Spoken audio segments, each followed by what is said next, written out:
Audiobook O Espírito Santo, meu companheiro, capítulo 3. Nomes e símbolos do Espírito Santo. A Bíblia usa pelo menos 4 nomes significativos quando se refere ao Espírito Santo: Espírito Santo, Espírito de Deus, Espírito de Cristo e Consolador. Cada um deles especifica uma função particular do Espírito Santo. Estudemos esses nomes detalhadamente e depois discutiremos os símbolos usados na descrição do Espírito Santo. Espírito Santo. 1 Tessalonicenses 4, 7 e 8. Pois Deus não nos chamou para a impureza, mas para a santificação. Portanto, quem rejeita estas coisas não rejeita o homem, mas sim a Deus que nos dá o seu Espírito Santo. Entre os 3 membros da Santíssima Trindade, o Espírito Santo, em particular, exerce a função de santificador e purificador, como seu próprio nome indica. Ele é o poder que produz santidade e pureza nos cristãos. Ele os afasta dos pecados desta terra, na qual espíritos imundos agem praticando o mal nos filhos da desobediência. Com este espírito de santidade, podemos distinguir o espírito que pertence a Deus do espírito que pertence a Satanás. Espírito de Deus. Efésios 4:30. E não entristeceis o Espírito Santo de Deus, no qual fostes selados para o dia da redenção. 1 Coríntios 2:11, Gênesis 1:2. Em muitas passagens bíblicas, o Espírito Santo é chamado de Espírito de Deus.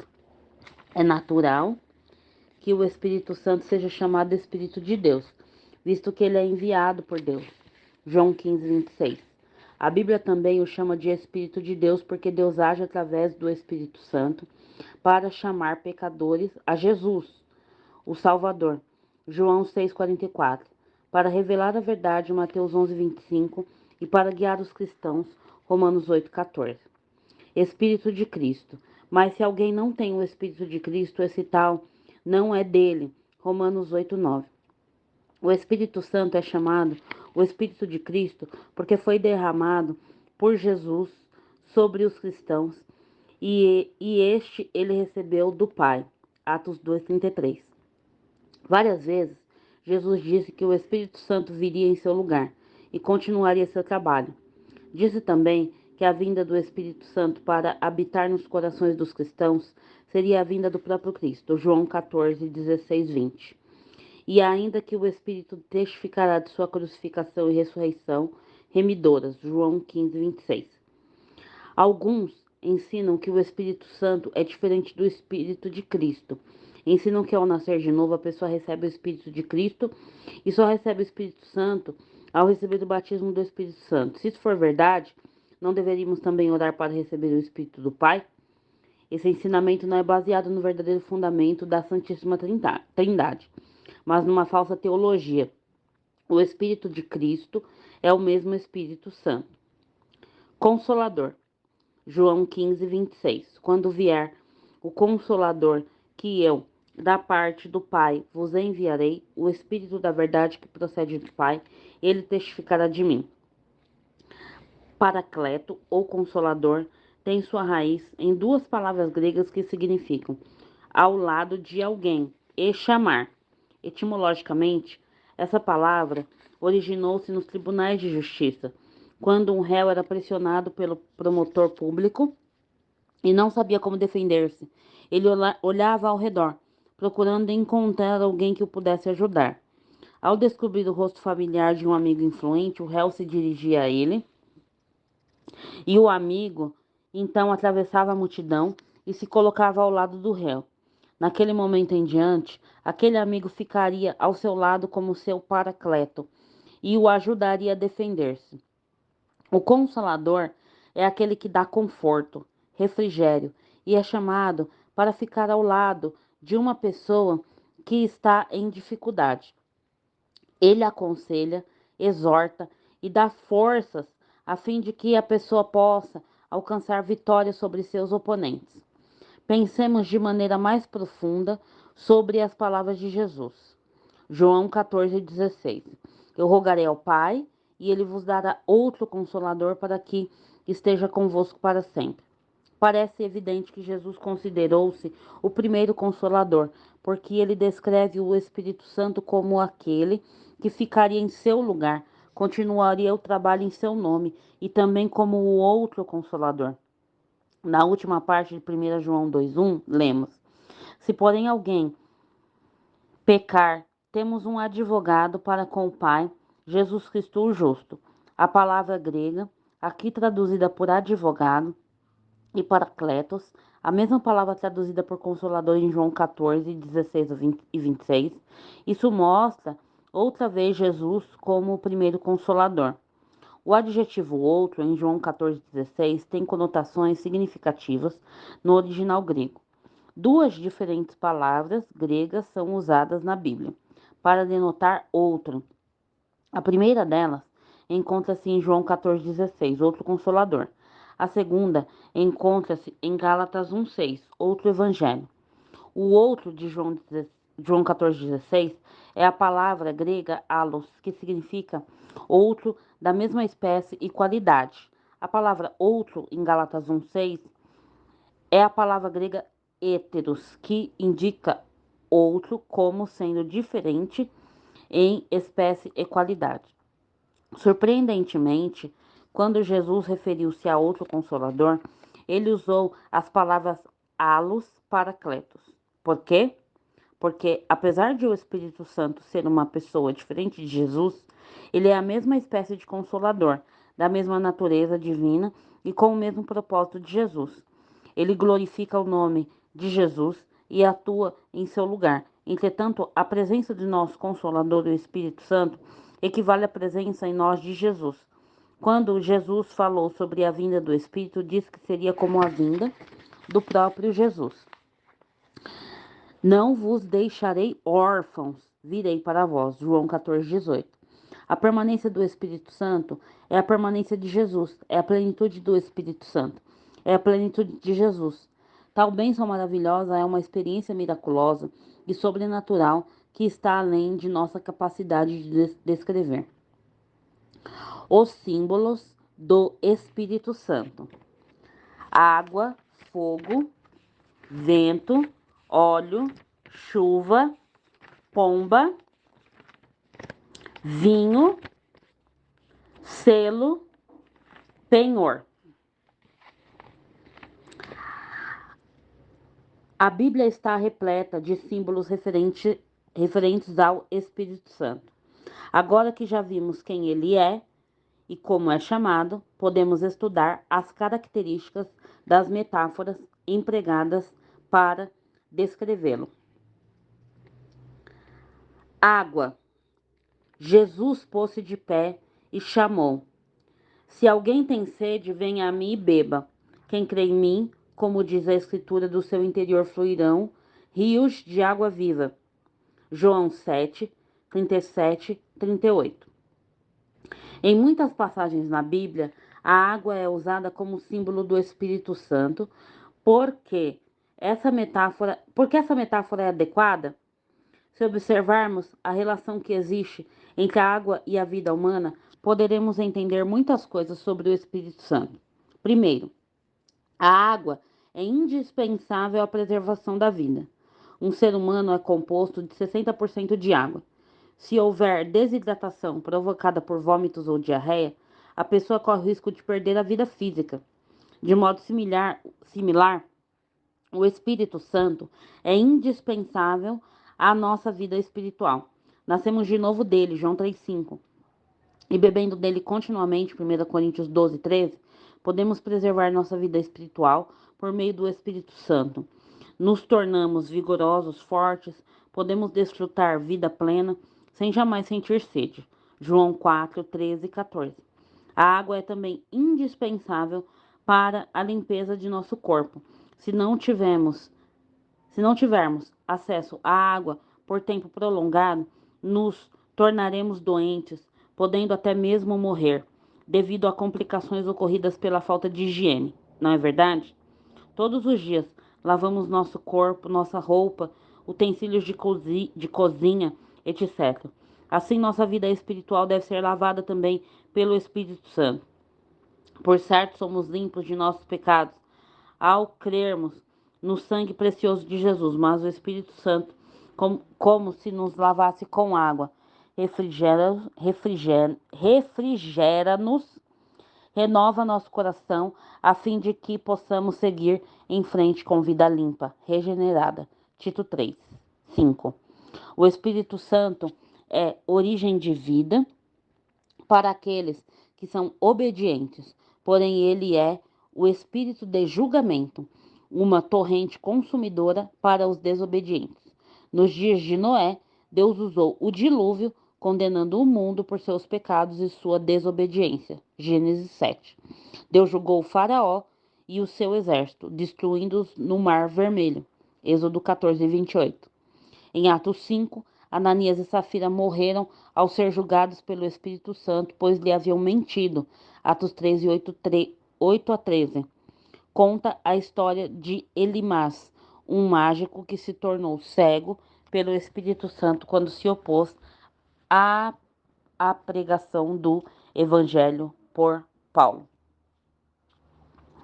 Fogo. Ele, Jesus, vos batizará com o Espírito Santo e com fogo.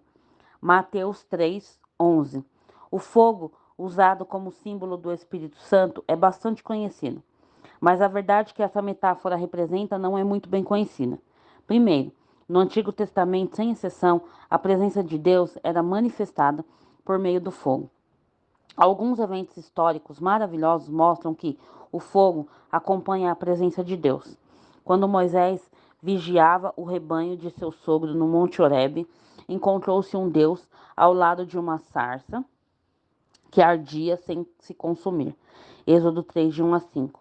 Em 1 Reis 18, quando teve uma contenda com 450 profetas de Baal no Monte Carmelo, Elias os desafiou, dizendo que aquele que respondesse por meio de fogo diante de todo o povo seria o verdadeiro Deus. Quando Elias recebeu a resposta, destruiu os idólatras.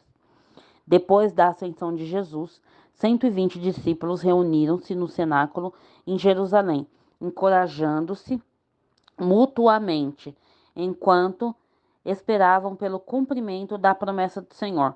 O Espírito Santo, então, na festa de Pentecoste, de repente veio do céu um som, como de um vento impetuoso, encheu toda a casa onde estavam assentados, e viram línguas repartidas como que de fogo, os quais pousaram sobre cada um deles. Atos 2, 2 e 3. Aqui vemos que o Espírito Santo, o qual Jesus enviou, também apareceu no meio de fogo. É evidente que Deus age entre as chamas do Espírito Santo. Segundo o fogo, queima, destrói tudo o que é indesejável. O método mais perfeito de purificação conhecido pela humanidade é através do fogo. Todas as espécies de lixo e coisas deterioradas são queimadas. Quando o Espírito Santo habita em nossa vida, consome o pecado que está dentro de nós. Hebreus 12, 29, Jeremias 23, 29. Vida de santidade e justiça só é possível quando foi realizado esse trabalho consumidor dentro do nosso coração. Terceiro, o fogo nos provê luz que alarga a esfera e as horas de nossa atividade. A civilização humana é chamada civilização de luz.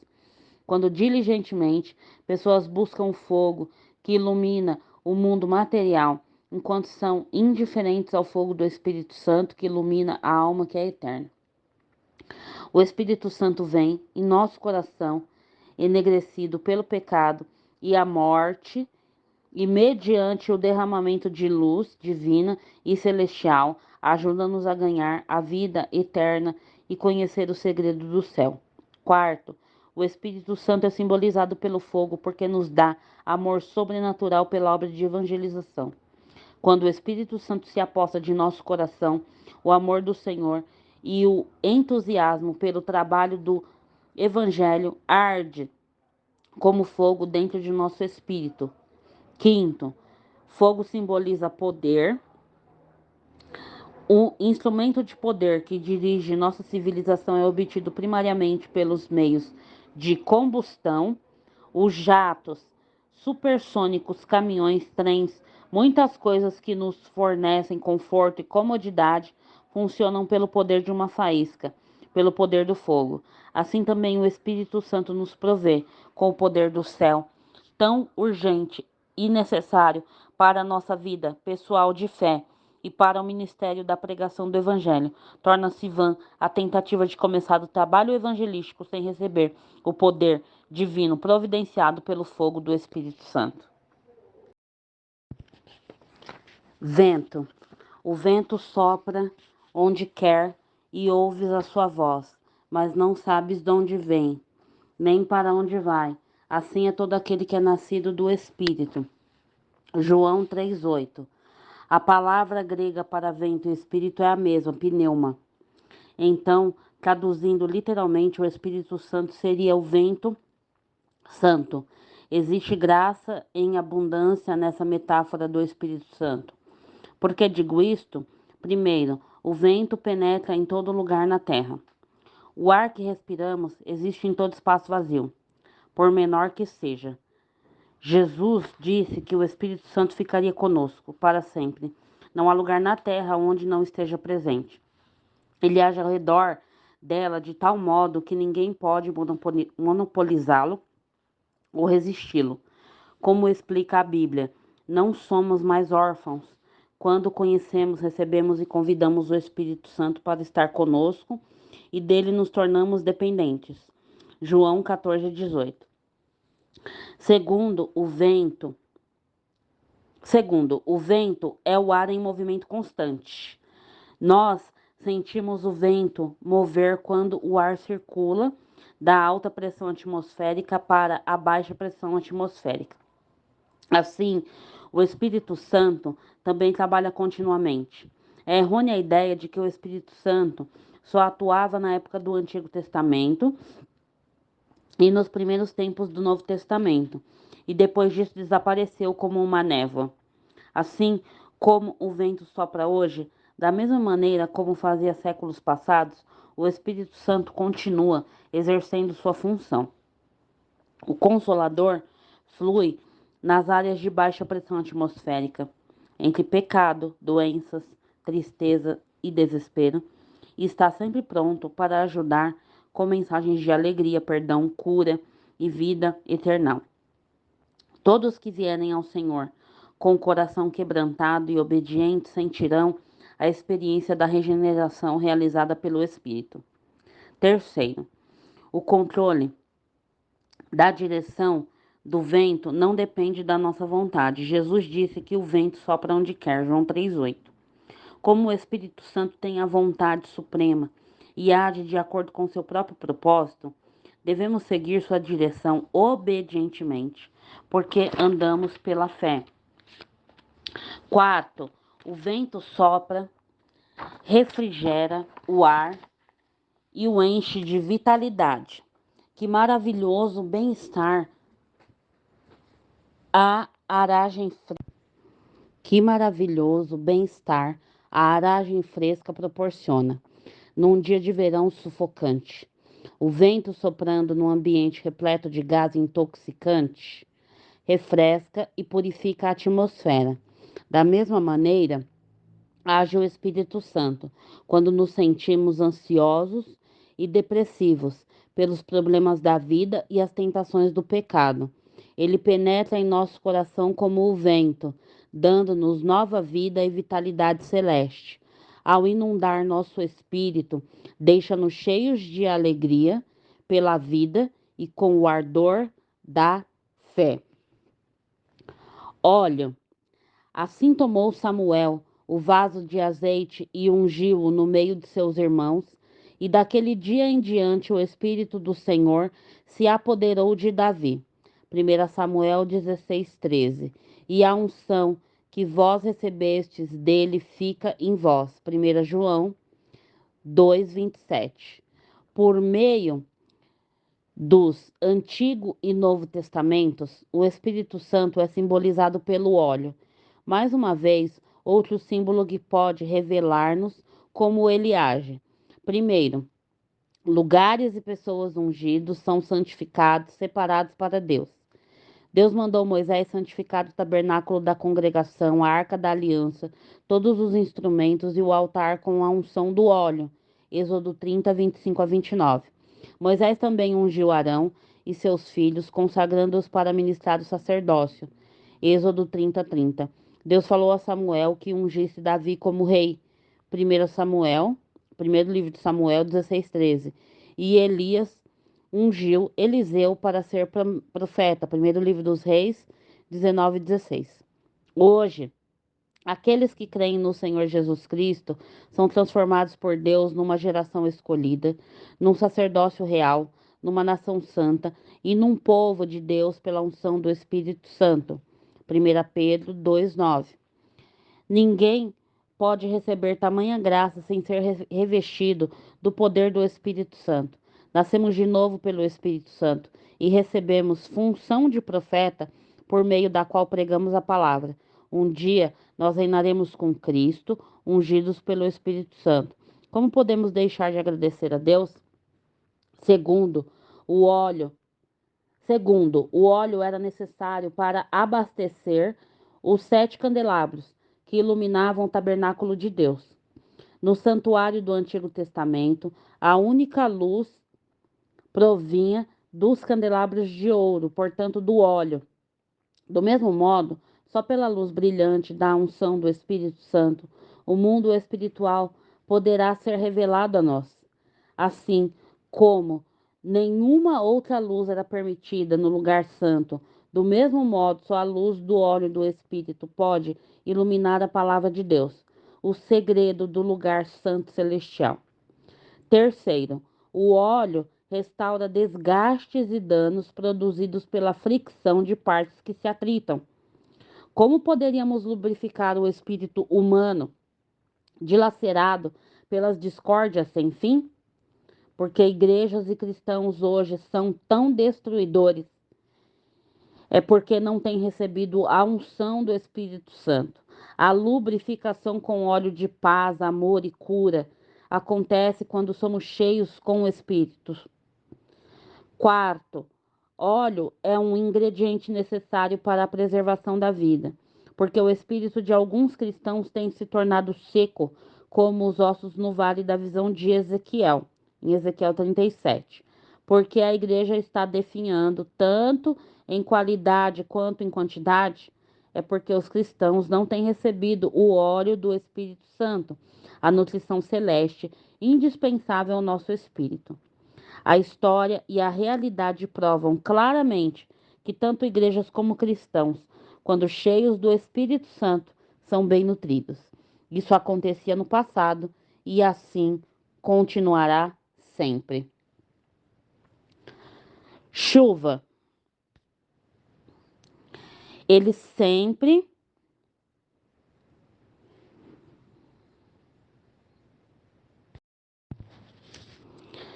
chuva.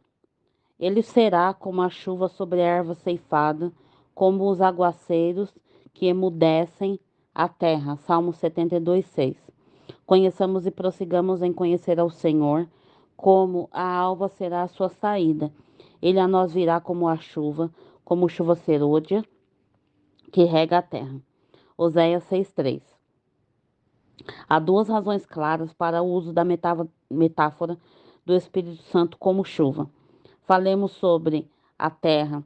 Ela não pode produzir nenhum fruto, nem manter qualquer tipo de vida, a não ser que receba chuva.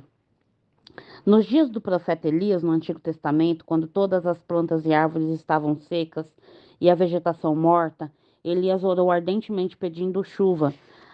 A chuva caiu e a terra produziu fruto.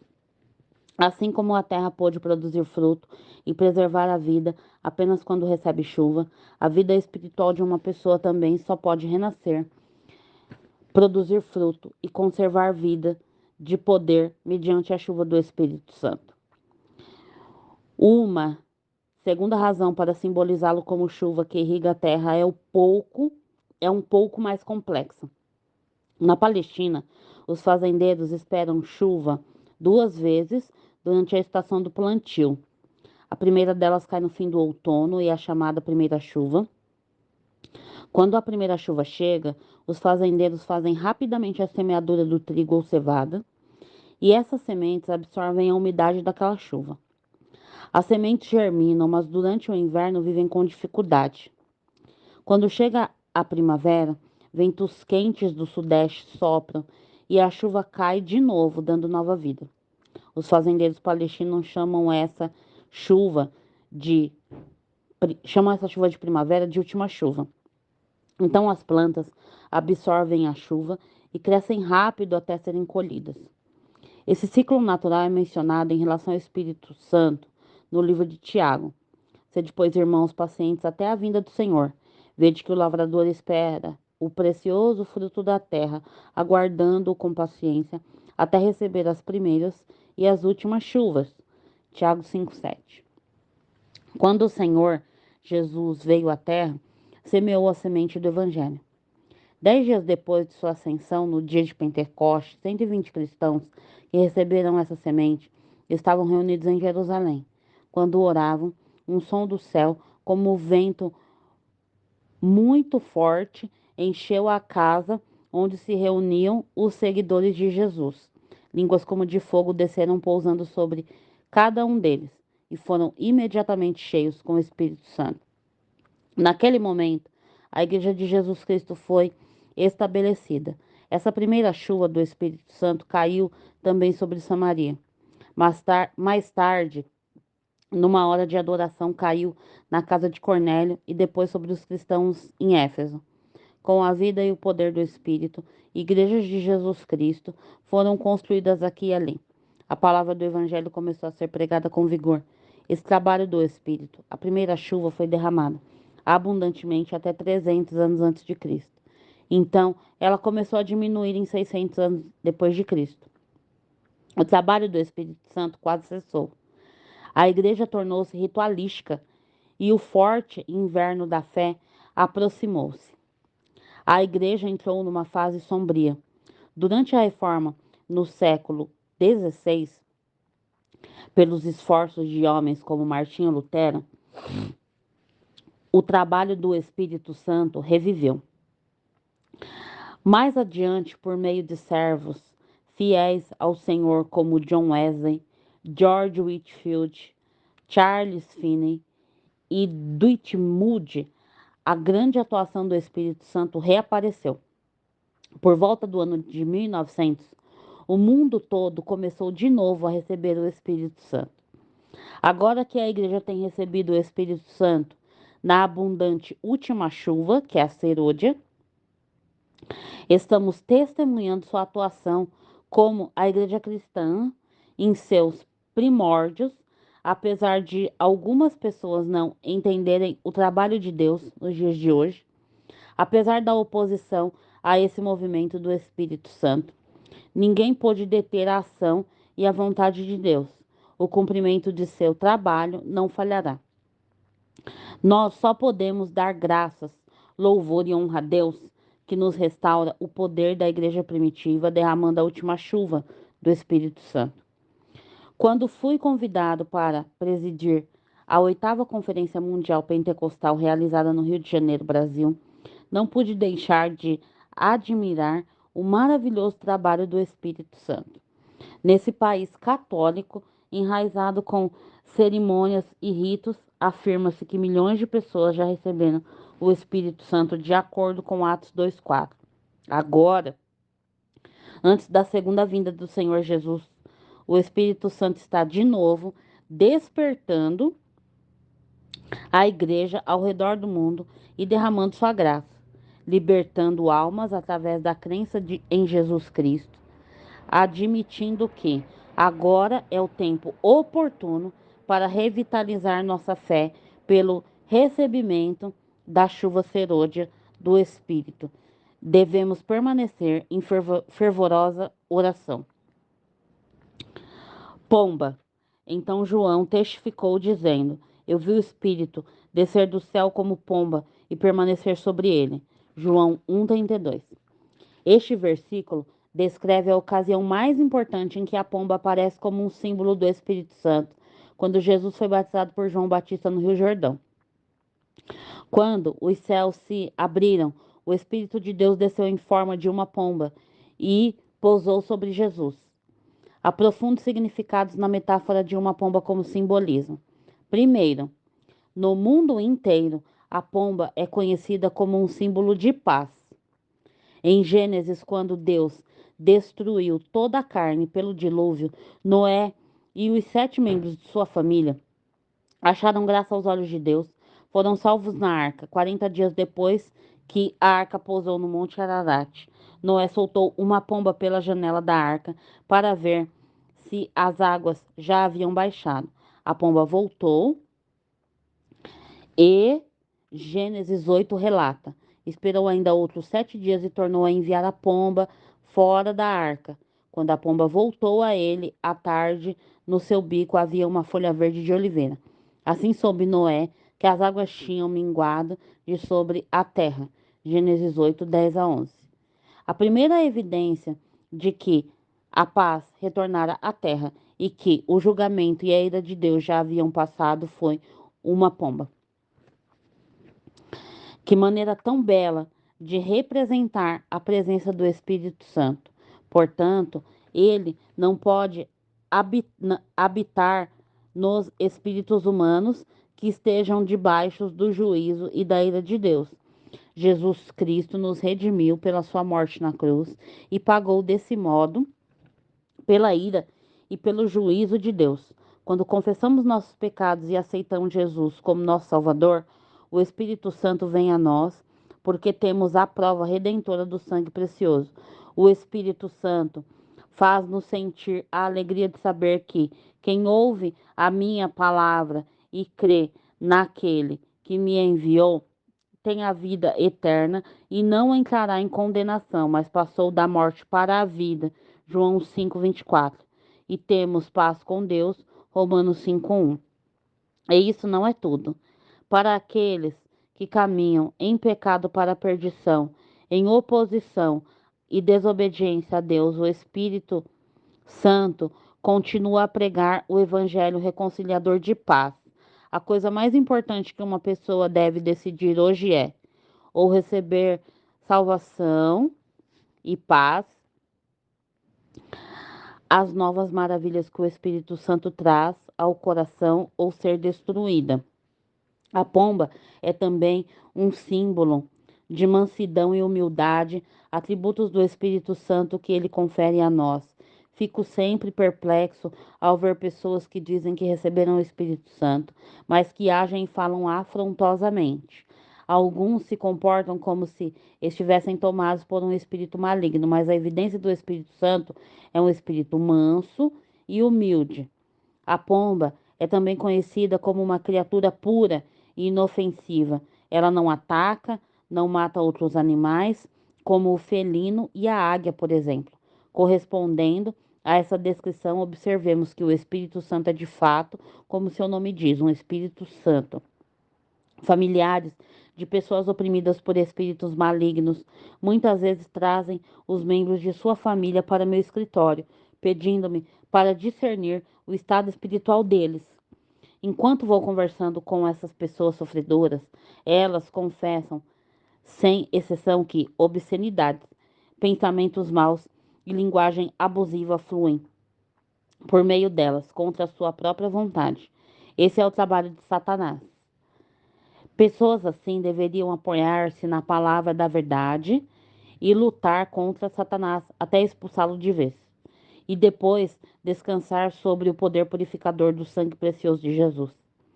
Se não tomarem essa decisão, por certo se tornarão mentalmente incapacitadas no final. Ainda bem que posso dizer às pessoas que passam por lutas como essas que elas poderão ser, de modo completo, libertas pelo sangue precioso do Cordeiro e pelo poder da palavra de Deus. O Espírito Santo é sempre um Espírito Santo, por não haver nada de ameaçador nem ofensivo ouviu nele. Não devemos também admitir qualquer transformação espiritual em nós que não seja dirigida à santidade. É verdade que não nos tornamos santos instantaneamente ao receber o Espírito Santo, porém, teremos poder para crescer em santidade e receberemos também sensibilidade que nos faça sentir culpados ao cometermos pecado. Se considerarmos isso, nossa vida só tenderá a melhorar. O Espírito de Deus não veio para ferir e matar, mas para salvar e curar e restaurar. Notemos a proclamação de Jesus na sinagoga de Nazaré, concernente à sua missão e tendo auxílio do Espírito. O Espírito do Senhor está sobre mim, pelo que me ungiu para evangelizar aos pobres, enviou-me para apregoar liberdade aos cativos, dar vista aos cegos, porém liberdade aos oprimidos e anunciar o ano aceitável do Senhor. Lucas 4, 18, 19. A quarta razão pelo qual o Espírito Santo é simbolizado pela pomba é que o Espírito Santo é extremamente sensível ao mal. As obras do Espírito Santo são extinguidas pela traição e deslealdade da humanidade. Mais do que qualquer outro animal, a pomba é amedrontável.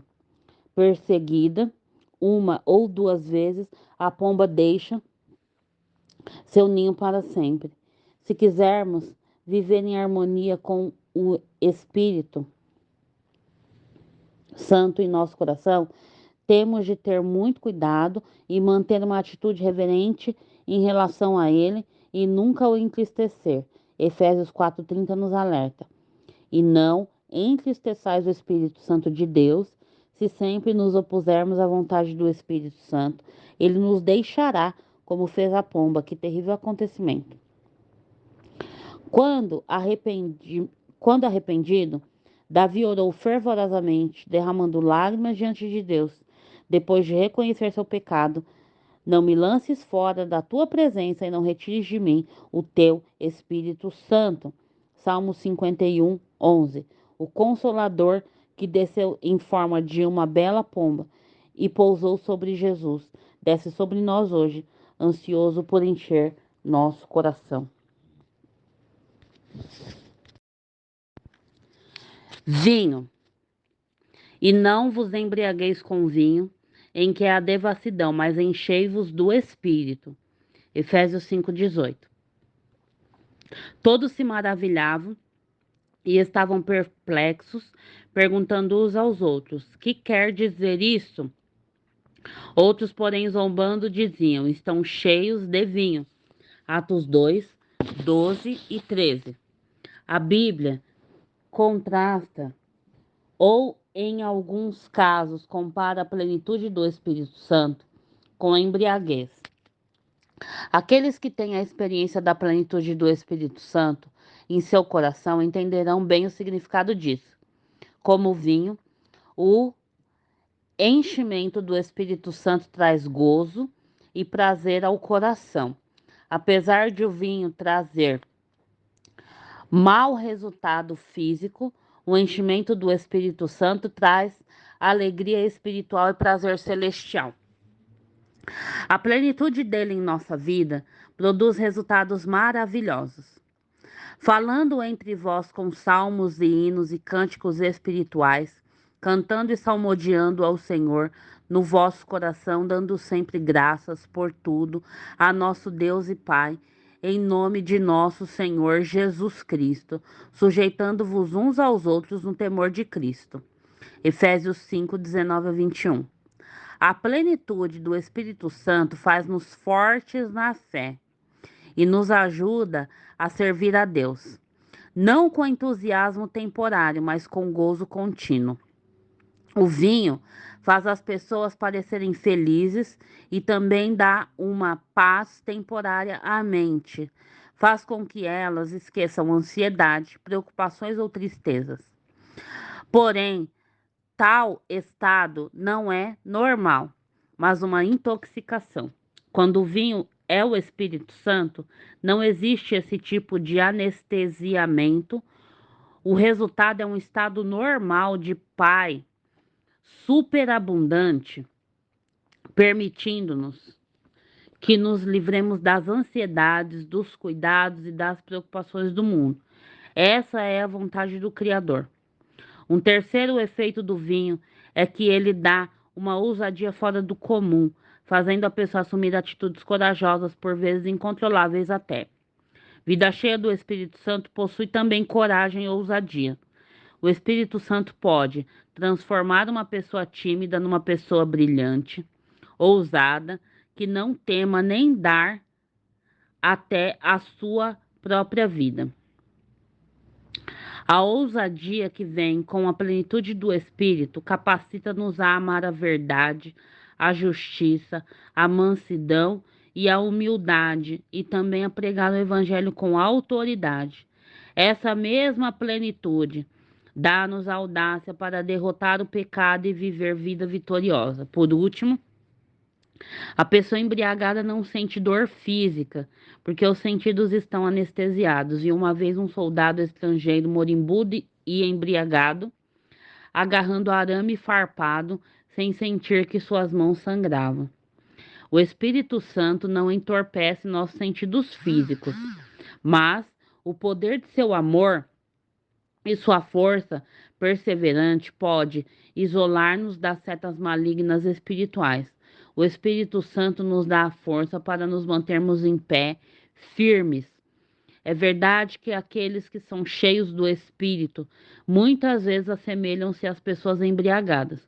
Intoxicação com vinho representa um excesso perigoso, enquanto a plenitude do Consolador torna a pessoa perfeita. Selo. Cristo é também nele que vós estáis, depois que ouviste a palavra da verdade, o evangelho da vossa salvação, tendo nele crido, fostes selados com o Espírito Santo da promessa, Efésios 1:13.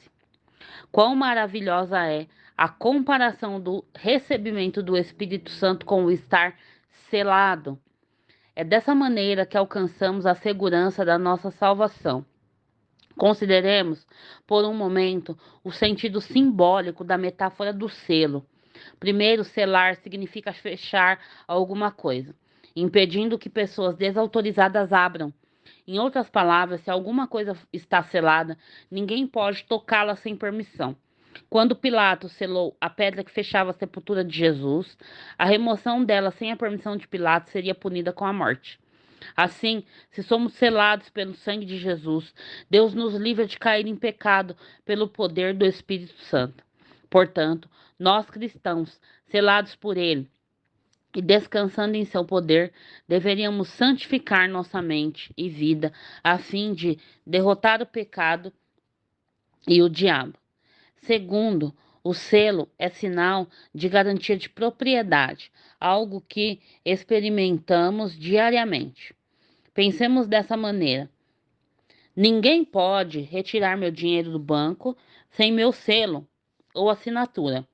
Se eu marcar minhas posses com meu selo, todos saberão que aqueles valores pertencem a mim. Quem tentar retirar o selo e se apossar do que ali está viola meus direitos de proprietário e incorre em sérias consequências.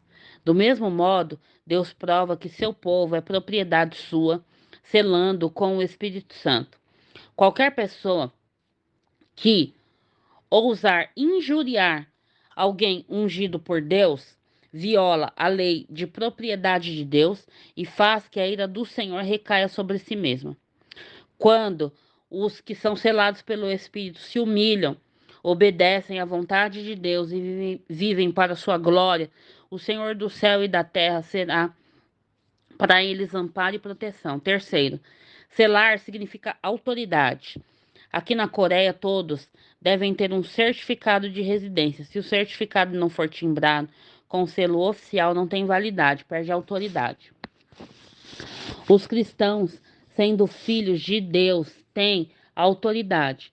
Enquanto os discípulos estavam com Jesus, fizeram muitos sinais e maravilhas agindo com autoridade e poder.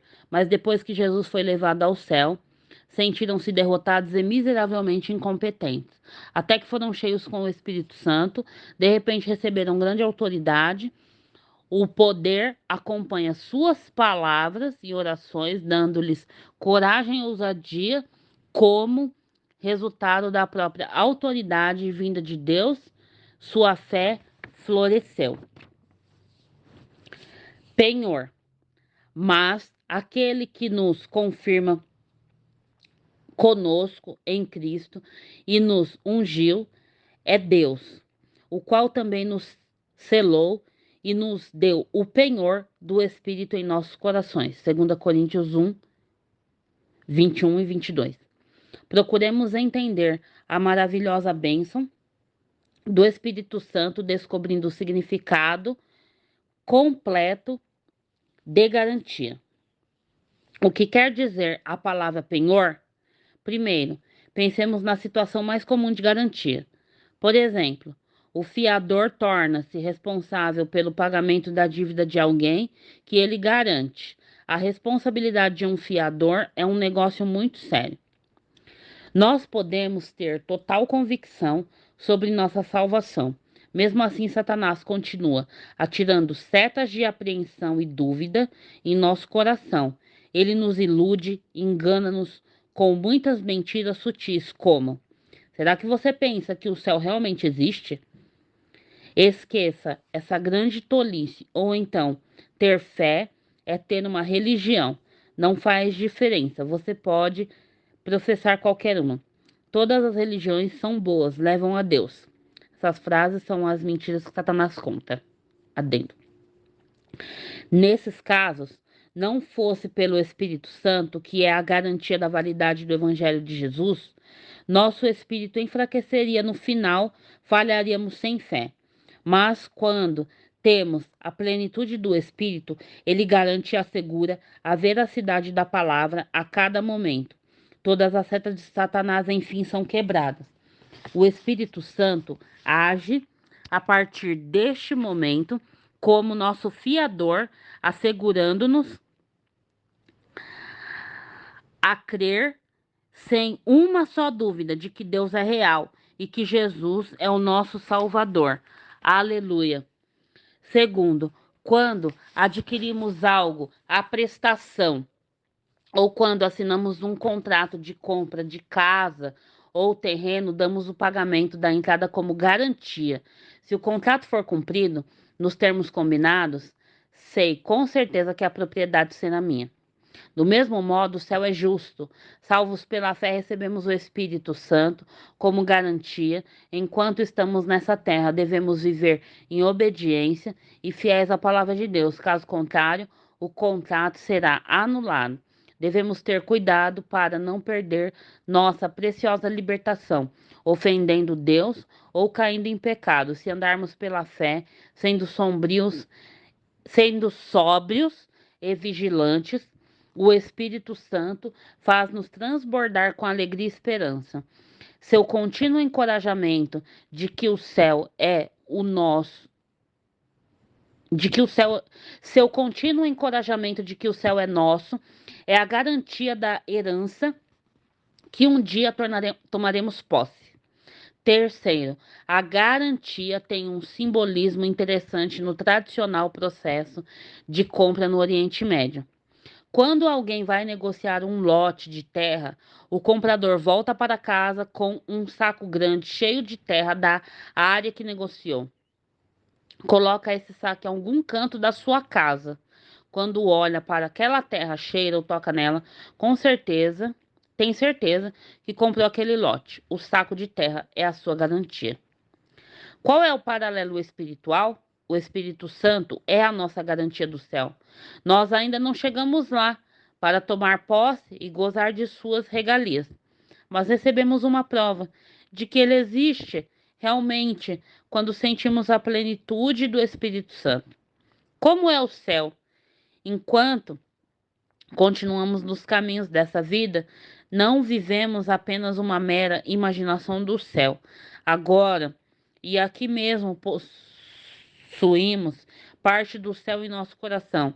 Deus nos permite gozar um adiantamento, como prova de alegria, paz e descanso eterno do céu, enviando o Espírito Santo à nossa vida. Ele nos conforta e atende. Que maravilha de amor!